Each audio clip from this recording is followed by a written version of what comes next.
Press conference किया है, मुझे पता है, मैंने उनका वीडियो देखा। आदर्श भाई आप बताइए, मैं आपसे सवाल नहीं पूछ रहा हूँ। अगर आपके प्रति मेरे दिल में थोड़ी सी भी निगेटिव भावनाएं होती तो मैं आपको क्यों बुलाता। मैंने पर्सनल फ़ोन किया था, ये बात सही है, आप झूठ नहीं बोल रहे हैं। मैंने फ़ोन किया था आपको, बोला था आने को। कार्यक्रम के दिन मेरा मोबाइल जो है वो व्यस्त हो गया, मेरे पास नहीं था, मैं उन सब चीज़ों में था। आप लोगों ने देखा कार्यक्रम के दिन मैं कहाँ था, सभी लोगों ने देखा। रजनीश फ़ोन उठाए थे, रजनीश स्लॉट मांग रहे थे, रजनीश सिंह फ़ोन उठाए थे, रजनीश सिंह स्लॉट मांग रहे थे, नहीं दिया लोग स्लॉट। क्या करें, उसमें मेरी क्या गलती है बताइए।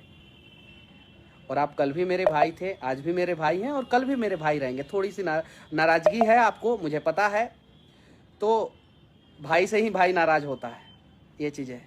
और मैं जेन्युइनली पूछ रहा हूँ, बिहार में बहुत सारे लोग हैं, पूछिएगा आदर्श भाई मैंने कितने लोगों को फ़ोन किया था, 2-4 आदमी को, 5 आदमी को, 10 आदमी को, जिसमें आप भी थे।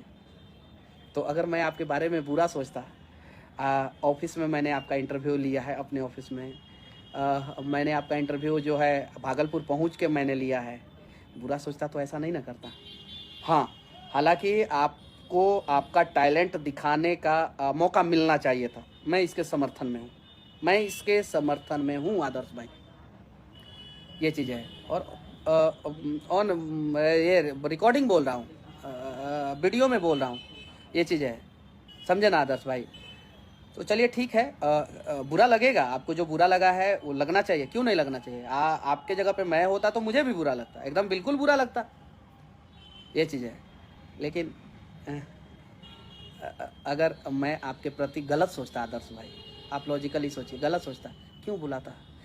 अगर आपको मौका नहीं मिला और मैंने आपको बुलाया तो आपसे ज़्यादा इंसल्ट तो मेरा ना हुआ, हुआ कि नहीं हुआ बताइए। बाकी आपकी मर्जी आदर्श भाई, आप मुझे पता है आप समझदार हैं और आप बहुत बड़े बड़े मंचों पे गए हैं, वहाँ पे आपने अपना टैलेंट दिखाया है, मुझे पता है।